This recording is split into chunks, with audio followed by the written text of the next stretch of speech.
happening, everyone? Devin from Debo's Fishing coming to you on the Monster Bass channel, and today we've got some post-frontal conditions. Should be a warm summer day, but we had a little bit of a cold front come through. High sky, no clouds, so we're going to be doing some offshore fishing with a Ned rig.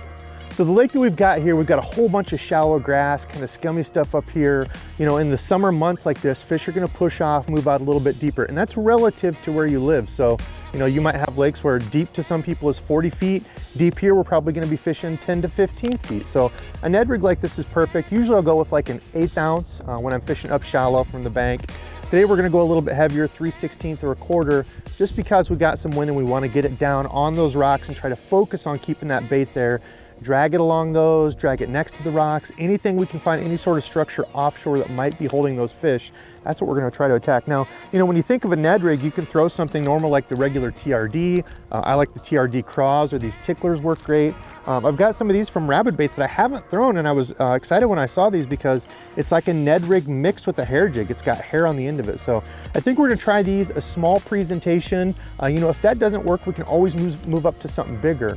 You know, a larger shaky head, something like that is something that a lot of guys throw, but up here in the north of Minnesota, I think we're gonna try something small and see what we can find.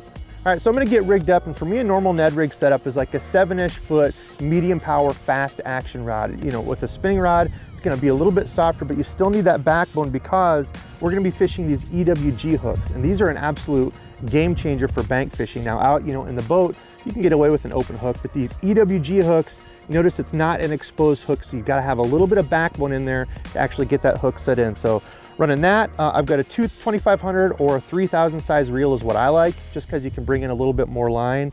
And then speaking of line, I've got 10-pound braid, and I'm running an 8-pound fluorocarbon leader. So really 10 to 15 pound, 6 to 10-pound leader, just depending on what you're fishing around. Remember, it's line is dictated by the cover I'm around, not the actual fish. All right, so we got on the rock pile here. We're hoping to find a couple of these little boulders holding some fish. And really when I'm dragging a Ned rig out here, you can see we've got the wind coming into us. Nice little pops. So I don't want to be doing anything too crazy with it. Short little pops, little hops. I've got a little bit of grass there, pull it through that. But again, that's the beauty of this EWG Ned rig is, you know, if you're fishing shallow from the bank out here, with all this stuff, this weedless EWG comes through it really, really well.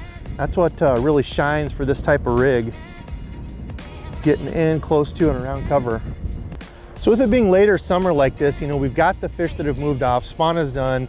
We should have some fish out here, but it's not like, you know, every single rock that we're gonna go to is gonna have fish. We find the spot, we might have a few on it and hopefully connect. So we're gonna cover these few rocks here in front of us and keep kind of moving, covering water, see if we can find those spots, those offshore, you know, piles or dips, humps, whatever it may be, that are actually holding some fish, and try to capitalize on as many of those as we can.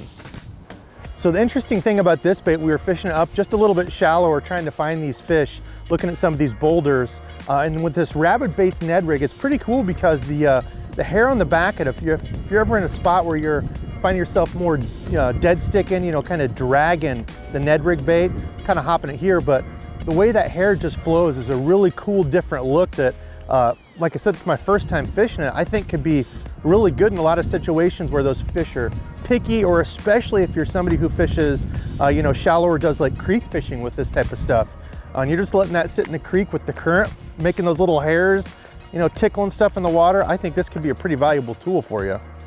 So a question I get asked a lot is, how long do you stay in a spot before you move on? Well, right now, summer, you know, after spawn, these fish are still kind of moving in and out. This is a perfect example. I sat on this spot. I was able to see 2 or 3 kind of little rock piles out here in front of us. And I've just been fan casting for maybe 20 minutes, nothing really going on. You know, should I move? Should I, you know, back off to try some of this other stuff? Staying persistent, you can see, paid off. I just caught that fish. And that was probably after about, I don't know what, 25 minutes? You know, some people say they sit in a spot for 10 minutes. If there's no fish there, move on. But when you've got 3 boulders here, you know, little rock piles and 15 to 20 foot of water, that's kind of what we thought they should be at today, and it paid off. Persistence paid off. So guys, to wrap it up, Minnesota was fun. If you've got anything like this offshore, you know, some rock piles, grass lines, there's some baits in here that I hadn't even got to try until today, the last couple of days, that worked absolutely perfect for hitting the edges of the grass, offshore wood, offshore rock. I guarantee you'll be able to find some on it. Again, just stay persistent, because once you get kind of spun out and you don't want to fish anymore, you're fishing too fast, Stay patient, stay persistent. But hey, listen, again, my name is Devin from Debo's Fishing, coming to you on the Monster Bass channel. We're getting out of here. So until next time,